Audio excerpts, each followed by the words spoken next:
The Doomsday Clock is now set to 85 seconds to midnight.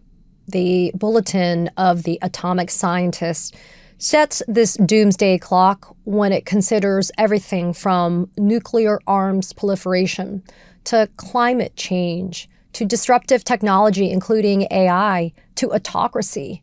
And it is one of the most sobering conversations I've had in a very long time. Look, I get it. There are some issues that are more kind of in your face on a day-to-day basis. And the idea of nuclear war is probably so amorphous it doesn't even cross your mind. And yet that is most certainly an issue that should be top of mind when we have somebody like convicted felon Donald Trump in the White House. I had the chance to sit down with the president and the CEO of the Bulletin. Her name is Alexandra Bell. She has the street credibility, the experience, the education to be able to explain to us why we need to give a damn about what is happening in our own backyards. Joining me now is Alexandra Bell, the president and the CEO of the Bulletin of the Atomic Scientists. Alex, it's good to see you. Let's just start straight out of the gate with letting our viewers understand what exactly is the Bulletin of the Atomic Scientists. So the Bulletin is a publication that was started by Manhattan Project scientists, by Oppenheimer, by Einstein, with the awareness that the new nuclear age that was upon us, there were going to be a lot of scientific, military, legal, diplomatic, moral, ethical questions about this new world. So we've set out to engage the public, policymakers, and scientists, the expert community, in a conversation together about how existential risks are affecting humanity, threatening humanity. And we've just celebrated our 80th anniversary. So, I mean, hearing you say that we're focusing on evidence and science, that doesn't sound to be particularly welcome, I would think, in this particular Trump administration. Yes, there are some issues I think that this administration has with dealing with the facts as they are. The fact that extreme weather caused by climate change is, continuing to affect the country, that if we're not monitoring the changes brought about by disruptive technologies, including AI, and looking to control those, that the challenges could get away from us, sort of in the most dangerous mode. We're 2 days away from the United States and Russia abandoning half a century's worth of effort to control nuclear threats and risks between them. And the administration is frittering away all that work that had been done by Democratic and Republican administrations with, a cavalier attitude of, they can just build something else. I've been a part of these kinds of negotiations. I helped get the New START Treaty ratified. It is difficult. It is possible, but it is difficult. And the world needs to be aware that the United States and Russia are really putting the whole world at risk by letting these kinds of guardrails fall away. Which is kind of outrageous that we're now kind of having, I feel like, a reversal in time when it comes to this idea of an arms race. And we're going to get into that in just a second. But I wanted to kind of launch our more nuanced conversation about the doomsday clock. It sounds just what it is, a doomsday clock. And just last week, the Bulletin set the doomsday clock at 85 seconds to midnight. What does that mean? So the clock came about 2 years after the founding of the Bulletin. An artist, Martil Langsdorff, who was actually married to a Manhattan Project scientist, came up with a way for people to visualize the amount of danger we're in, a clock being something that people can relate to. And it's really been a symbol that people have responded to. It's been mentioned in pop culture throughout the years, and it is a metaphor for the amount of risk that we're facing. But I think we're always careful to tell people it's not a prediction of the future. It's a reflection of the security environment around us. And 85 seconds to midnight is the closest that the clock has ever been. And really that's an indication that climate threats, disruptive technology risks, including AI, including bio threats, and nuclear issues are the most complex, dangerous, and interconnected that they've ever been. But we still have time to fix things. What we're seeing, though, is an egregious lack of leadership around the world to actually address these threats and reverse course. Knowing that this is something that people are readily identifying with, to your point about being a clock, though, is there the suggestion also that means that the hands could go backwards, though, that not necessarily we're still ticking our way towards doomsday? Yes, the clock has actually moved back many times over its 78-year history. The furthest it's ever been away was at the end of the Cold War in 1991, when it was 17 minutes to midnight. And that was a period of time where the United States and Russia, under the leadership of Reagan, then George H.W. Bush and President Gorbachev, were actually taking the steps to reduce those nuclear threats that each side posed to the other, that each side was posing to the rest of the world. And over the years, we've just lost track of the reasons that we were doing that kind of work, and sort of putting humanity at risk, letting these nuclear threats grow. We're in a new arms race. It's just most people didn't know. And in fairness to the, I guess, including me, right? Just those of us that are just trying to keep our heads above water these days, because we're so inundated with just a lot of, as Steve Bannon says, flood the zone with bullshit, right? We're just so inundated with so much going on. In fairness, paying attention to something like a proliferation of an arms race is something that has almost become, I can't believe I'm saying this to you, Alex, like a secondary issue, right? Because some of us are still trying to focus on whether or not we're able to pay our mortgage. I want to talk about this because the Doomsday Clock, though, this is not some like junk science wonky group of people getting together and saying like, hey, we're just going to set a clock. And what it is, the board of sponsors includes 8 Nobel laureates. I mean, y'all really know what you're talking about over at the Bulletin in this thing. Yeah, we've got experts in every one of those existential risk areas, astrophysicists, doctors, public health experts, tech experts, all working to come up with this assessment that, is a metaphor, but backed by, scientific rigor.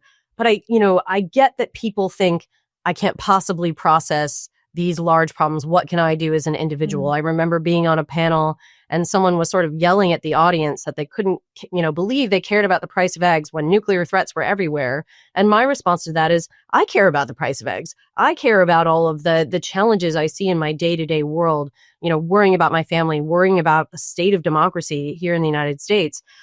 What we're trying to say at the Bulletin is, unfortunately, you're going to have to incorporate these other threats, sort of into your acknowledgement of the dangers around you. If we get the nuclear problem wrong, in particular, nothing else matters. But the good news is that people do have agency, and every time the clock has moved backwards, there has been a strong public push, people demanding that leaders take action. I mean, simply being aware of the threat, talking with your community, asking your elected leaders at every level what they're doing to manage these risks. That's not being done right now. We simply need people back in, and no one can do everything, but everyone can do something. And I can tell you from living in Washington, from talking with folks on the Hill all the time, no one ever calls them about this. No one ever calls them about nuclear threats, or what are you doing about, the administration's attempt to push against any sort of regulation of disruptive technologies, including AI. How are we preparing for the next pandemic? Why are the US and Russia allowing half a century's worth of arms control work to fade away? These are the kinds of things elected leaders need to hear from their people. There was something that I was reading in preparation for our conversation today, and it kind of chilled me, but I think we should level set for those that are tuning in and listening to this conversation, because I do think it frames how you all at the Bulletin and in the preparation of this Doomsday Clock assessment have been operating. It's Maria Ressa, who we know is a 2021 Nobel Peace Prize laureate, and she legitimately got it versus Donald Trump, who thinks he's entitled to it for sneezing. Maria Ressa said the following, and I want to underscore this because, Alex, I think it frames the way that we need to kind of have a gut check on this stuff, right? Maria said, quote, "Without facts, there is no truth. Without truth, there is no trust. And without these, the radical collaboration this moment demands is impossible. We are living through an information Armageddon, the crisis beneath all crises, driven by extractive and predatory technology that spreads lies faster than facts and profits from our division. We cannot solve problems we cannot agree exist." I mean, she went on a little bit longer. Chilling, and yet fundamentally so damn true, right?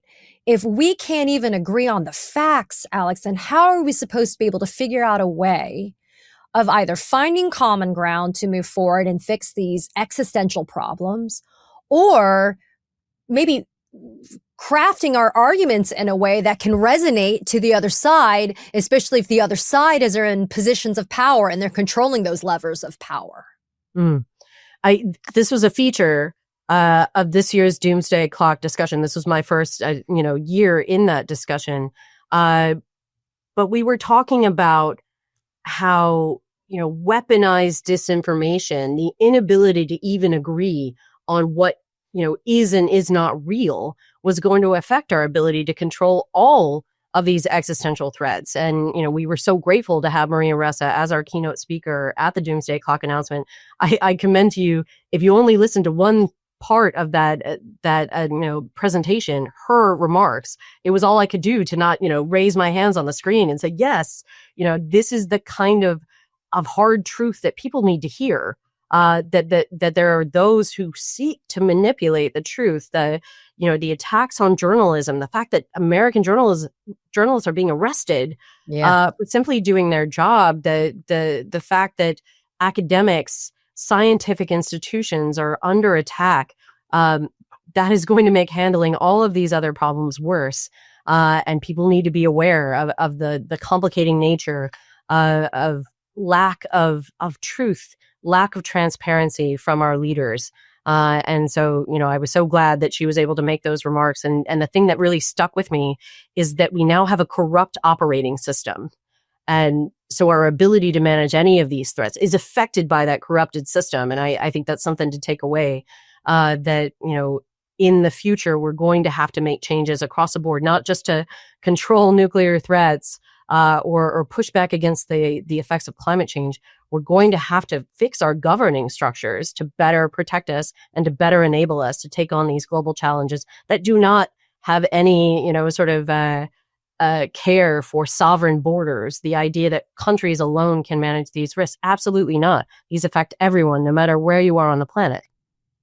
Yeah, and and I like that phrase, corrupt operating system. I kind of feel like it's relatable because it does infect everything that is done within the confines of that operating system. But one of the things, and we talk about the nuclear arms race and we talk about AI, but one of the things that the Bulletin notes is the reason why we're at 85 seconds to midnight for the Doomsday Clock is the rise in autocracy.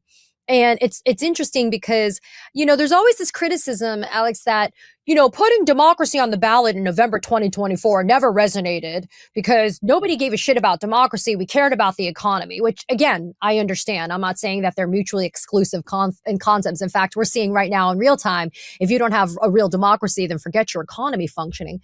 But when I read this and I was like, oh, wow, like that really does foundationally speak to how we interact with our allies or people that were supposed to be our allies so that we can combat climate change, so that we can have functioning nuclear treaties that protect all of us, that don't guarantee mutually assured destruction. These are the things that kind of, again, I think are relating to your corrupt operating system idea.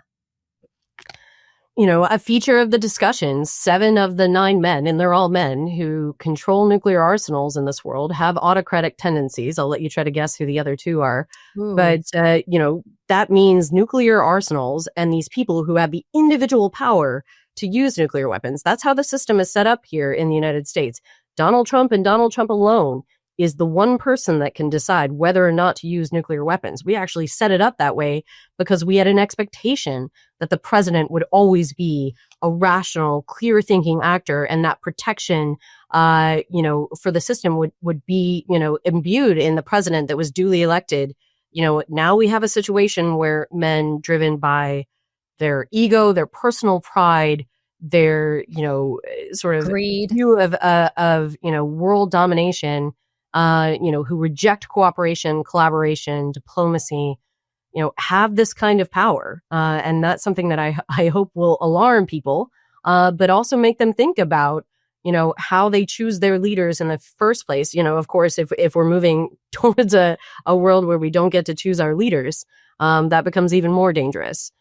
So, this is a subject matter that people have drifted away from, understandably so. At the end of the Cold War, I think people thought nuclear threats were sort of handled. Turns out they never went away. They've become more complex. and the structures and norms that we've created are really being tested to the point of collapse. And we're going to have to rebuild and then build something better, fit for purpose for our current system, including deciding whether or not it's a good idea to have one human in the United States or any of these countries have the kind of ability they do to literally end the world. And listen, I want to spend just a second talking about your background, Alex, because I think it's really important for people to understand. You were the Deputy Assistant Secretary for Nuclear Affairs in the Bureau of Arms Control, Deterrence, and Stability at the State Department, where you manage the offices of strategic stability, deterrence, and multilateral and nuclear affairs. You also served as senior policy director at the Center for Arms Control and Nonproliferation and the Council for a Livable World, senior advisor in the Office of the Undersecretary of State for Arms Control and International Security. I mean, you know what the hell you're talking about. And I do think you're right. I think there was a time at the end of the Cold War that this idea of a nuclear war or nuclear arms race became a little bit amorphous, right? I think that we felt like there was some complacency that cooler heads would prevail and treaties would exist that would be bilateral in nature, especially between the United States and Russia, that would be self-serving in a good way, right? That we would be, again, working against this idea of mutually assured destruction. But you and I had a conversation offline in a social setting, and I fell out of my chair. We're literally about to be at the expiration of a treaty with Russia about this issue. Yes, the New START Treaty, which has been in force for about 15 years, will expire on Thursday. Of this week? This week, Thursday, yeah. And Okay. that was something we knew would happen. There was no legal way to extend the treaty. But the Trump administration has had over a year to think about how to keep those guardrails in place. That, New START represented the product of 50 years worth of work to make sure there was stability between the two largest nuclear armed states in the world. That's the United States and Russia. They control 90% of the nuclear weapons in the world. The treaty itself allowed for on-the-ground inspections. So we would have American boots on the ground in Russia inspecting their nuclear facilities and vice versa. It allowed for data exchanges up to 10,000 a year. Every time a strategic nuclear system was moved around in either country, a bomber flew from base to base, we would get a notification. This was all exchanged through secure communications between the State Department and the Ministry of Defense. It allowed stability, predictability. We understood the force structure of each other. So we weren't doing bad planning. We weren't making assessments of what kind of weapons we need. How do we need to posture our nuclear forces? Because we understood how Russia was posturing theirs and vice versa. That kind of predictability without it, we're going to start making we're going to have misapprehensions, bad assumptions about what each other is doing. We don't trust each other. And we never have. That's why we built structures like this to at least give ourselves the ability to verify these things. And it defies logic and reason that the Trump administration would spend a year doing nothing to think about what comes next. President Putin did make an offer back in the fall to extend the central limits of the treaty, so to keep the numbers the same as 1,550 deployed strategic nuclear weapons that we have basically pointed at each other. And, there's been no response. And I don't think there'll be a response before the expiration. That was an insufficient offer, but it was at least a starting off point. And the fact that we haven't even bothered to answer the mail, is truly stunning. The president has said multiple times that he thinks nuclear threats are the biggest threat to humanity. His actions do not match his rhetoric. And also there's no quicker way to win a Nobel Peace Prize than to make a nuclear treaty. So I'm not really sure what's stopping him. Well, he's just trying to steal other people's or borrowing other people's. I mean, but here's the thing. To answer that question in part, he's not focusing on that, to your well-taken phrase. He's not even answering the mail. He's instead taking people in like the technocrat kind of tech world and being like, here, would you like to hang out with me in the White House? Which I think speaks to another kind of critical threat that positioned the Doomsday Clock at 85 seconds to midnight, which is AI. And the fact that this administration has backed off of any type of thoughtful regulation and kind of an embrace of how do we deal with this new type of technology in a way that is helpful, not harmful. And I think it's because there are no guardrails when it comes to this right now. Yeah. So all of disruptive technologies, to include AI, are a concern for the bulletin, but it's not the tools necessarily themselves. It's the way that they're being used. It's how AI can be used to manufacture, synthetic pathogens that could be used in a bioweapons attack. It's how AI can be incorporated into nuclear command and control structure, potentially to create a situation where false launches or intentional hacking, to push a nuclear launch. These are all things that need to be processed through. AI is here to stay. It's changing our entire, sort of existence. And the tool itself is not bad. It's how it's being used or how it could be used. And so any push against regulation, to me, is potentially adding to the threats that AI, could cause. It's evolving as a tool faster than our ability to understand it, much less control it. So the idea that any small attempts that we had been making to try to build some guardrails and structures around it, it should be concerning to everyone. The idea that the administration would try to prevent states from thinking about regulatory structures. Why would you possibly stand in the way of that? Particularly from an administration that has been pushing for states' rights for so long. The influence of tech companies, the integration of these tech companies into U.S. military systems is something that Congress should be looking at, something the public should be aware of. AI can help us deal with these threats. There's no doubt. Particularly when it comes to things like nuclear risks. AI incorporated into verification structures can make those treaties stronger. We just have to make sure that we're watching how these tools are being used. And it seems that there are some who are interested in preventing that altogether. An incredibly depressing conversation. But before you and I part ways, there was, though, the prospect of solutions where we can pull humanity from the brink, where we can turn back that hand, the hands of the doomsday clock, instead of getting closer to midnight, backing us off. What are some suggestions on how we'll be able to do this? Because I agree, having just come back from Minneapolis, there is an incredible power that the people have to be able to influence their futures. Yeah. And all of these problems are solvable. They are human-caused problems, hence humans can solve them. They may seem, overly large, overwhelming, but piece by piece, we can take steps to reduce these threats on climate change. There are green technologies that are evolving fast. Costs are coming down. Again, inexplicably, the Trump administration has been attacking these kinds of solutions. China is overtaking the United States in terms of investments in green technology, which is not good from an economic perspective. But the tools are there. We can make that transition towards a carbon-free energy economy. But with nuclear threats, get back to the table. It's easy. Just start talking with the other nuclear states, recommit to the obligations that we all have as nuclear armed states to the international community to reduce these threats. On disruptive technologies, start having the conversations about what regulations need to be put into place. Make sure governments are talking directly with tech leaders, with industry, to make sure that possible guardrails are going to work, both from an economic perspective and a security perspective. What we lack is not knowledge of how to deal with these threats. It's willpower. It's public pressure for leaders to do things. So in that sense, I'm optimistic that what we're seeing now is people sort of re-entering a conversation or entering for the first time and saying, this is unacceptable. And what we're trying to do at the Bulletin is get people the facts, the science that they need to understand the problem. And the next steps are really up to people, is, talking with communities, talking with civic groups, demanding that leaders take action.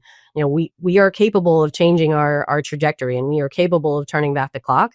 It's just going to take patience, persistence, and in some cases, a willingness to make a little good trouble. Well, we're willing, especially here. Let people know where they can go to learn more information about the Bulletin, where they can learn more about the work that you're doing there, support it, and to learn more about this Doomsday Clock. Yes, where you can read our content on thebulletin.org. Information about the Doomsday Clock, how we came to the determination this year, is all there, and you can get up to the minute updates on nuclear threats, climate threats, disruptive technologies, but also the solutions. Every day we have experts from around the world who are talking exactly about how to manage these threats. So, not giving into fatalism, not assuming that these threats and the nature of being 85 seconds to midnight means there's nothing else we can do. It means now is the time to push back. Now is the time to fight. And you can see all that on thebulletin.org. Alexandra Bell, thank you so much for making us smarter and for making us have a better appreciation for how all of this, there's a common denominator there, and that we need to actually embrace the power that we have to be able to affect the outcomes of all of this. I appreciate you very much.